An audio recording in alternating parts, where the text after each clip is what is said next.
Afternoon. If you'd like to ask questions, please raise your hand. We'll get through as many as we can. Anyone wants to go first? One over here. Un legado para que lo conozcan. Quise, han tenido pocas semanas con el equipo. ¿Cómo ha visto los jugadores? No ha contado con plantel completo, pero ¿cómo ha visto el equipo? Sí, buenas tardes. Sí, es una mezcla ahora mismo de jugadores del primer equipo que no han estado en el Mundial, pero bueno, que por suerte para nosotros pueden hacer todo el proceso de pretemporada, y también jugadores más jóvenes que los queremos ver. Los queremos ver contra rivales de nivel Premier League, y me va a dar una información importante, ¿no?, para confeccionar la plantilla definitiva.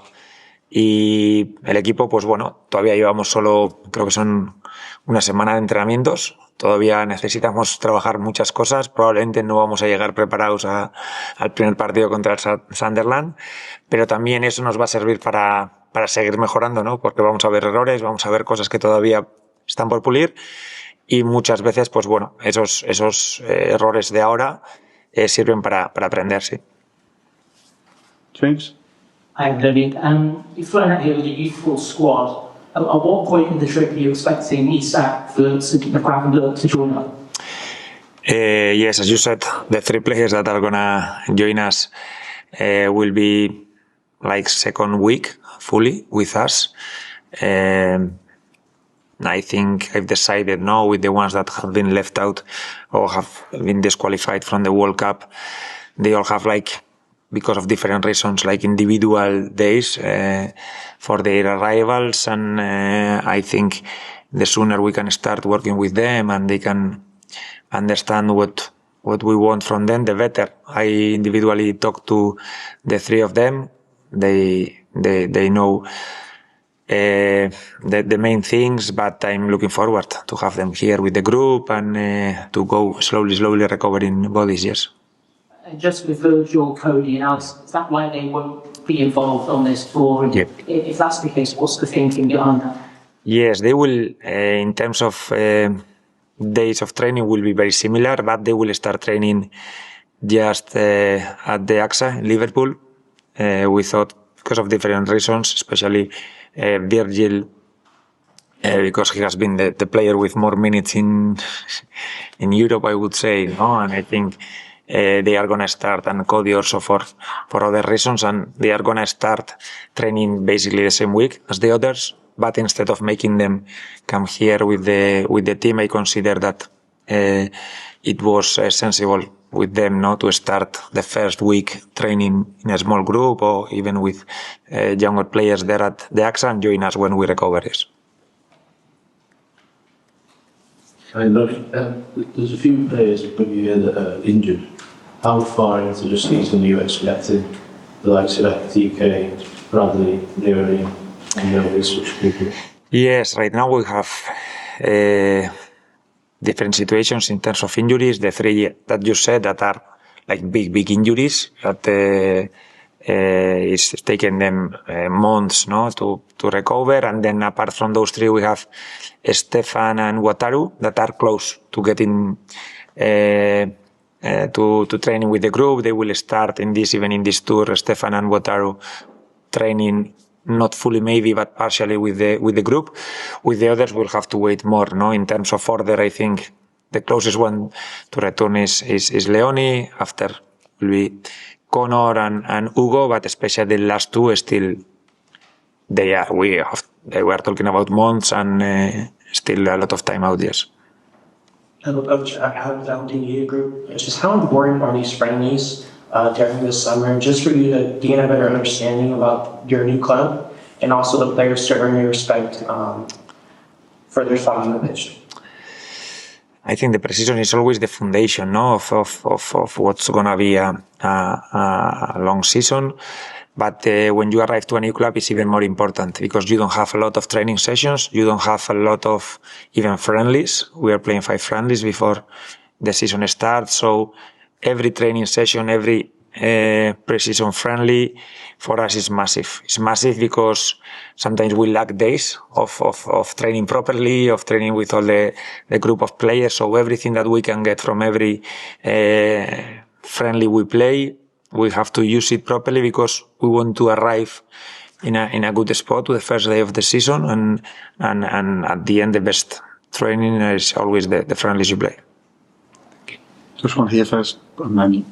Hola, coach. Luis Jiménez para la Grande 107.5. Bienvenido a Chicago. Muchas gracias. Bienvenido a esta ciudad y preguntarte, formas parte de este club de técnicos españoles reconocidos que están triunfando. Vemos que vemos ahora al campeón del mundo de de Pep Guardiola. Ahora tú, ¿qué dices de esta escuela de técnicos españoles que sin duda le están dando la vuelta al mundo y poniendo en alto el nombre de su país? Sí, pues primero, bueno, para mí es un placer venir a Chicago. Ya me tocó venir el año pasado con el Bournemouth, estuve 2 semanas aquí también. En ese caso estuvimos entrenando en las instalaciones de la University of Illinois. Y la verdad es que fue un placer estar aquí, en esta ciudad, y bueno, por suerte con el Liverpool me toca de nuevo venir aquí y jugar también partidos de mucho nivel, ¿no? Y en cuanto a la pregunta de los técnicos españoles, yo creo que España en los últimos 20, 30 años nos está demostrando sobre todo que en los deportes colectivos está teniendo resultados, probablemente sea el mejor equipo, de los mejores, y eso viene de una cultura, ¿no?, que hemos vivido muchos desde pequeños, que se está demostrando, ¿no?, donde pone siempre el grupo por encima, el equipo por encima. Quizá no sean las individualidades más brillantes, pero el grupo siempre está teniendo un rendimiento muy importante y bueno, pues los resultados luego yo creo que son consecuencia de toda esa base, ¿no?, que se lleva haciendo desde pequeñitos y que está dando resultados. Si me permitiría que la ayuda a hacer como bancos. Estás recibiendo un equipo prácticamente en una nueva era. Se fueron grandes figuras a salir a Salah. ¿Cómo enfrentas este reto? Sí, para mí es un reto muy importante, ¿no?, en términos de que yo nunca he entrenado un equipo de este nivel, con estas expectativas, con estas exigencias, y luego en un momento donde, bueno, se han producido salidas de jugadores muy importantes que han capitaneado este club los últimos años, ¿no? Pero al final el fútbol no espera a nadie. Aquí hay que estar continuamente evolucionando. El club está trabajando también en incorporar nuevos jugadores, ¿no?, para poder suplir a los jugadores tan importantes que han salido, y bueno, en mi caso más centrado en conocer a los jugadores que están ahora con nosotros, en cómo poder potenciarles, poder sacarles el máximo rendimiento y llegar preparados, ¿no?, a este principio de temporada, perdón. Gracias. Andoni, you've obviously had some big name players who've had the club since the end of last season, and you said last week you know that you need to add numbers to this group. Just wondering, do you have a number on how many you need, and has there been any progress on that since we lost everything last week? No, I think it's difficult to say a number when the market is open, and you have to be always open to new options to improve the squad, and there are obvious situations that we know that we need to sign players, where winger, for example, no, we definitely need to sign a winger, but there are other situations that we will have to analyze what the market gives you, what's the cost, how we also see the players we have. We have some, I said the other day, no, some tricky positions where we have like injured players that we trust, but still not the ideal situation. So it will depend a little bit of a lot of things. Yes. What's perfect? There was a lot of speculation regarding Alisson's future towards the end of last season, and even though you haven't met him face to face, have you spoken to him about his future, and are you certain that he will be a Liverpool player next year and your number one? I'm very happy with the situation we have right now in the goalkeeping area. I think we have Alisson, we have Georgie. Now we are going to send on, for example, Armin, keepers that probably are in other phase, but have the guarantee of those keepers that already, because of different reasons also, the three of them, if Freddy played some games past season, I think is a guarantee for us. No, Alisson is someone also in a changing room that has lost some references in terms of experience. I think is someone that definitely will help us now in this process of adaptation of the new signings, of the new players, the young players. We need the references like Virgil, like Alisson, like Joe Gomez, players that have been here during a long time, and I'm sure we will have this help, yes. Hi, Andoni. We've seen in recent years that a lot of players' form can be affected by long summers, tournaments, and the World Club Cup last year, for example.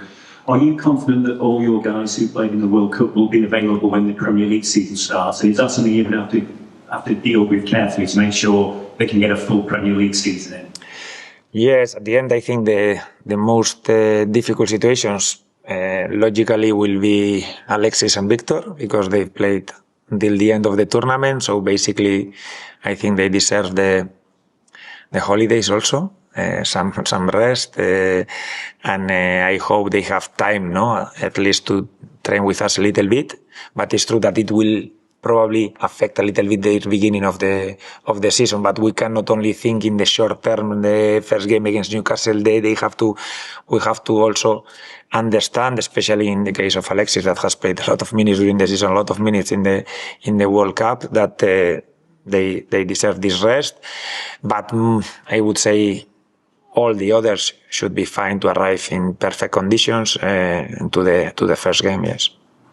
Hi, Andoni. You mentioned Conor and said he's a way off returning. Right back was quite a problematic position last season. There were a lot of injuries, a lot of different players playing there. Is it something that you want to maybe address in the market, or do you think it's something that you could do internally? I think it depends on the Conor situation. At the end, if you have a fully fit, healthy Conor Bradley, we are very happy, ready to go, and we would not be asking ourselves these questions. No, I think it's a situation that is tricky because we trust Conor in the long term. We know we want him to be our right back, but right now he's still I would say a little bit far from returning. So with the centre back, with the right back situations in terms of defensive depth, we are, I think, very thin right now. So I think it's a solution that we are trying to find. Yes. Well, thanks. That's worth great to have that. I wanted to ask about significant Dominik in his future with the club, and if you could see him as potentially being a future captain or serving in a. Sorry, I didn't understand the name. Who are you talking about? Dominik. Okay, so yes. Yeah, if he could be, future captain or serve in a leadership role, I think this is one of the probably greatest news since I arrived. His commitment to this club, his contract renewal. Also, he has come in a great shape. He has been leading by example in trainings. He's pushing a lot. I think the young players should be looking at him. The way he's training, he competes, and definitely has to be one of our leaders. Looking forward, and I'm looking forward to have him in my team, to try to use him in the best way, try to help him feel comfortable, and try to make him continue the same way he's having, because I think he had a very good season past season. And even if we can even improve what he's already doing.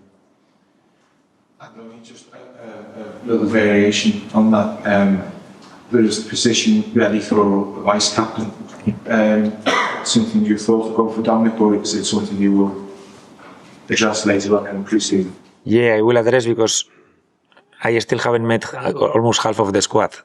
I still haven't seen them face to face. So I think we will take the decisions when it happens. But I always say, you don't need to wear an armband to be a leader, to be a captain. Sometimes I understand here in England is has a lot of meaning. There is a lot behind, but I've had a lot of captains, leaders without wearing the armband. One thing is okay, to be there is nice in the picture and this, but you can lead a team. You can be an important player. You can be not just because one Wirtz has to be like, no. We need more than one or two vice-captains. We need a lot of captains in the pitch. We need as many as we can, and yes, I'm sure that whatever the decisions we take in terms of the armband, a lot of players will continue leading. Yes. And just this chat thing, there is how real the substance is and the speculation about Alexis and Allister potentially wanted by clubs in Spain. I take it he's someone that you will want for the season.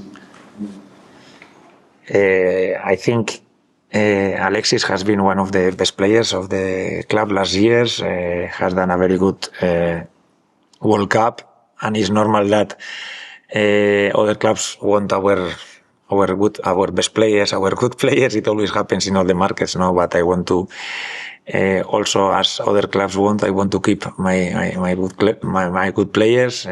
Probably I'm looking forward more to sign new players than losing the ones we have. Yes. Hey, Coach. Speaking of Spain, I know that there's going to be 5 coaches now in the Premier League, I think, from Spain this season, and I'm friends with Xabi Alonso. How special is it to have him as a competitor, and I know also excited to be from the same area of Bath? Yes, they are both very good friends. We know each other since we were 7, 8, 9. We've played in the same team, so it's a pleasure for me to compete against them. They are also very good coaches, and the competition will be hard. But I think it's nice for all of us, no? Obviously, now that we are fighting and we are in charge of very good clubs, probably we will not communicate as much. Everyone will do their way, their job. But for me, it's a pleasure to fight against managers that I consider also friends. Thank you, everyone. Thank you. Thank you.